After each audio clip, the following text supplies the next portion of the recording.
po sa Ely's Kitchen, magluluto po ako nito. Galing sa tanim ko. Ito po siya. Oh. Ang laki-laki.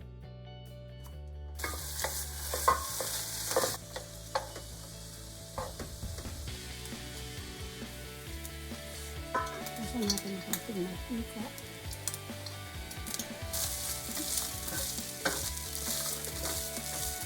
Ay, bawang.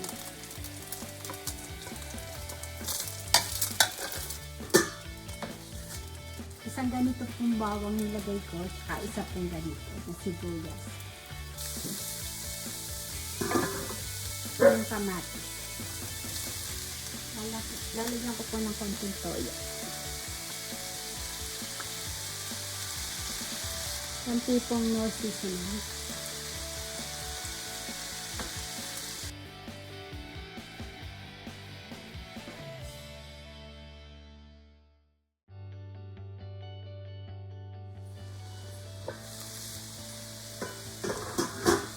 Ayan po siya. Lalagay ko na po itong aking tanim. Yan. Haluin ko natin para sumama yung lasa.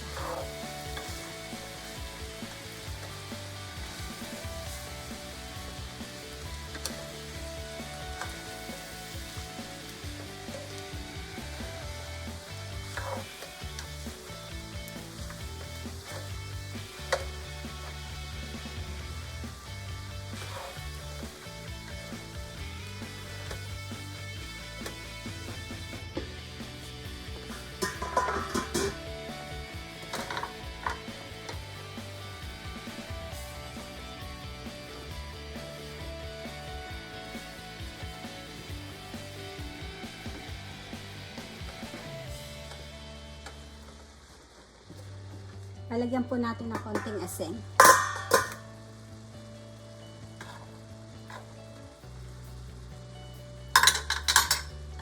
Haluin.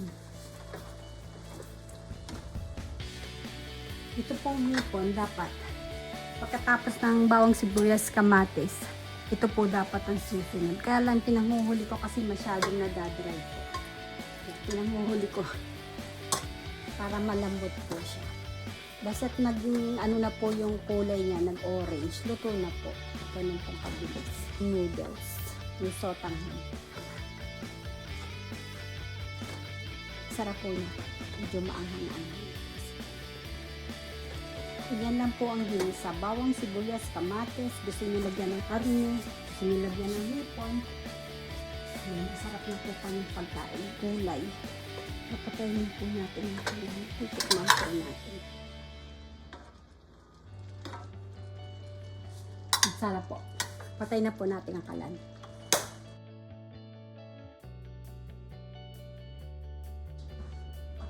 Ito po yung shrimp. Ang lambot po. Sarap. Kasi pinanghuli ko po.